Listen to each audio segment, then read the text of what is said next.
গল্পের আড়ালে গল্প থাকে, স্ক্রিনের আড়ালে আরেকটা স্ক্রিন থাকে।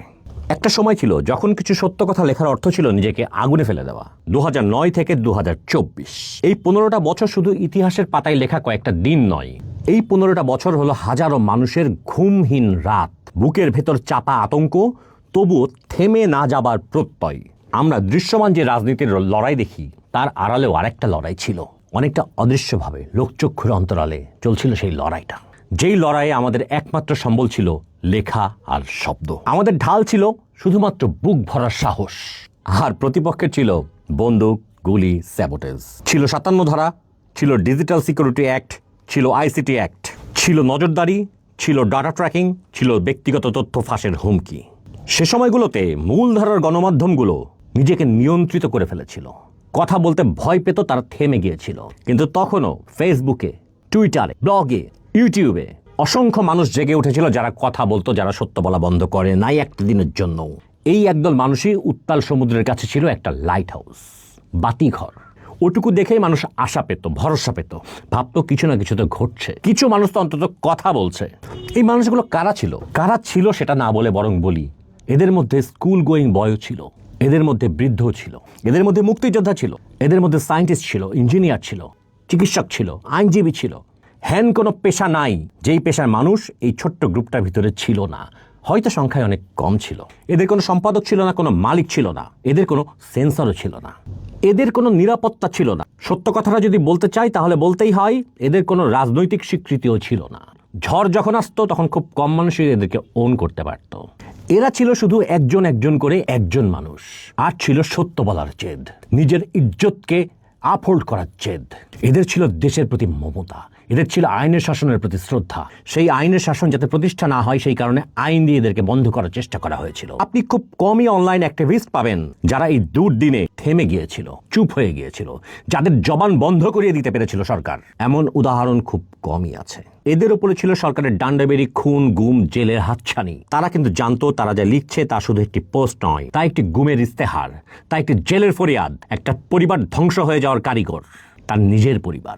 তবুও তারা লিখেছেন, কারণ চুপ থাকা মানে নির্বীর্য হয়ে যাওয়া, ভীতু কাপুরুষ হয়ে যাওয়া। রাজপথে যখন 5-6 মানুষের মিছিল হতো, এরা তখনও অনলাইনটাকে গম গম করে রাখতো। কোনো ক্লান্তি ছিল না অনলাইনে, একটা দিনের জন্যও না। আপনাদের রাজপথ অনেকবার নিশ্চুপ হয়েছে, অনলাইন নিশ্চুপ হয় নাই। Not for a single day. অজস্র মিথ্যাচারের জবাব এসছে শুধুমাত্র এই অনলাইন থেকে। টিঙ্কু দাস নামের একটা ছেলে ছিল, তাকে র্যাব ধরে নিয়ে গিয়েছিল। এই অনলাইন অ্যাক্টিভিস্টদের লেখালেখির কারণেই টিঙ্কু দাস গুম থেকে বেঁচে গিয়েছিল। ইতিহাস ঘাটবেন, পেয়ে যাবেন। এরা চুপ থাকেনি কারণ অন্যায়ের সঙ্গে এরা আপোষ করতে শেখেনি। সমস্ত বিপদ মাথায় রেখে এরা দেশের জন্য কাজ করে গেছে।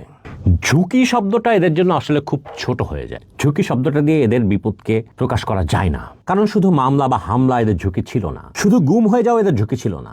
এদের পরিবারের প্রতি নেমে আসতো অমানবিক নির্যাতন। লিখতে যে অজস্র ছেলে চাকরি হারিয়েছে, ব্যবসা হারিয়েছে, বাবা হারিয়েছে, মা হারিয়েছে, স্ত্রী হারিয়েছে না, সন্তানকেও হারাতে হয়েছে, এমন উদাহরণও আছে। You can deny but truth will not change. এরা যখন চাকরি হারিয়ে, ব্যবসা হারিয়ে নিঃস্ব হয়েছে, কেউ এসে এদের পাশে দাঁড়ায়নি, একটা পয়সা দিয়ে হেল্প করে নাই, কিন্তু এরা নিঃস্বার্থভাবে কাজ করে গেছে। পদ পদবীর লোভ এরা করে নাই। এদের লোভ একটাই, দেশটা গণতান্ত্রিক হয়ে উঠুক। এই এক লোভের বশবর্তী হয়ে এরা নিজেদের জীবন যৌবন সব উচ্ছন্ন দিয়েছে। দেশপ্রেমের লোভ বড় লোভ, এই লোভ থেকে দূর হতে চায় না কেউ। এই লোভ, এই প্রলোভন আজীবন টিকে থাকুক মানুষের হৃদয়ে। লেখালেখি এদের কোনো শখ ছিল না, লেখালেখি ছিল এদের লড়াই, এদের সংগ্রাম, এদের জীবন, এদের যৌবন। অনেকেই ভাবে এরা তো শুধু কিবোর্ড যোদ্ধা, কিবোর্ডে বসে ট্যাপ ট্যাপ ট্যাপ ট্যাপ করে। অনেকেই বলতো এদের আর কোনো কাজ নাই, সারাদিন খালি কিবোর্ড নিয়ে আছে, রাস্তায় নামতে পারে না। বলেন নাই? আপনারা অনেকেই বলেছেন। যাদেরকে আপনারা কিবোর্ড যোদ্ধা বলে ক্রিটিক করছেন, এই মানুষগুলোর অনেকেই রাজপথেও ছিল, আপনার পাশে বসে মারও খেয়েছে, কারণ এরা কখনো পয়েন্ট নেওয়ার রাজনীতি করে নাই। এরা অনলাইনে পয়েন্ট নেবার জন্য লেখালেখি করে নাই রে ভাই, সেই কারণে আপনি তাকে চিনতে পারেননি। এরা আপনার সঙ্গে মিছিলে ছিল, প্রতিবাদে ছিল, প্রতিরোধে ছিল, মার খাওয়াই ছিল, গুম হওয়াই ছিল, জেল খাটাই ছিল, রিমান্ডের পিটুরি খাওয়াই ছিল। আপনি শুধু জানেননি ছেলেটাকে, এটা আপনার ব্যর্থতা। তাদের সংগ্রামটা ছিল দ্বিমাত্রিক, কিন্তু স্বীকৃতি ছিল শূন্য। এই শূন্য পাবে জেনেই তারা লড়াইটা করেছিল। এই দীর্ঘ চাপ, এই সংগ্রাম, এই লড়াই, এই মার খাওয়াই, নির্যাতন, এসবের ভার বইতে না পেরে কতজনের জীবন ধ্বংস হয়ে গেছে আপনি জানেন? কতভাবে তাদের পরিবার ধ্বংস হয়েছে আপনি জানেন? কোনো আইডিয়া কি আপনার আছে? মানসিকভাবে ভেঙে পড়েছে, চুরমার হয়ে গেছে, রাস্তায় স্ট্রোক করে পড়ে মরেছে, ধুকে ধুকে মরেছে, না খেয়ে মরেছে। আপনার কাছে যে একটা পয়সাও কেউ চায়নি, আপনিও এগিয়ে আসেননি, আসার দরকার মনে করেননি। এই যে ছেলেপেলেগুলো লিখতো, এগুলো শুধু লেখা ছিল না, এগুলো ছিল জীবন্ত ইতিহাস। সবাই যখন বলতে ভয় পেত, প্রতিষ্ঠিত মাধ্যমগুলো যখন ইতিহাসগুলো লিখতে পারতো না, তখন এই ছেলেগুলো যা লিখতো সেটাই হচ্ছে ইতিহাস। আপনি ইতিহাস লিখতে চান, আপনি ইতিহাস ধরে রাজনীতি করতে চান, এই 17 বছরে এই ছেলেদের লেখাগুলোকে আপনাকে জানতে হবে।